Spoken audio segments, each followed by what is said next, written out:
خلوتی دلها برای شما دههای چولاب کمر اسمی چار بهار وطن با دیگه حیاخی. من أين أبدأ في مدح محمد؟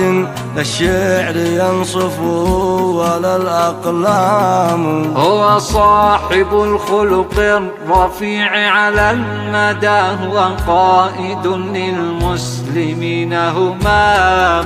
هو سيد الأخلاق دون منافس، هو ملهم، هو قائد مقدام.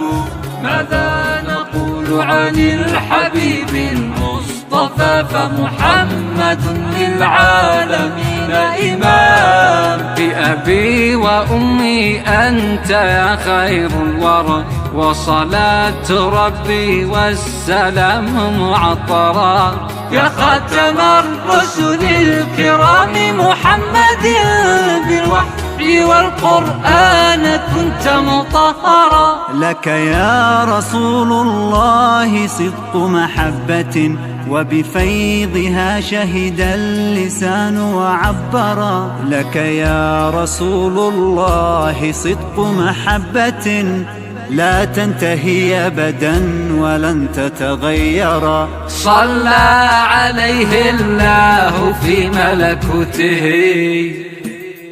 ما عاقب الليل النهار وادبرا. صلى عليها الله في ملكوته، ما قام عبد في الصلاة وكبرا.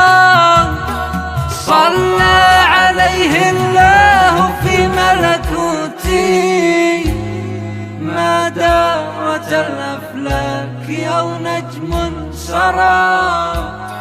وعليه من لدن الإله تحية، روح وريحان بطيب أثمرا. وختامها عاد الكلام بما بدا، يا أبي وأمي أنت خير الورى.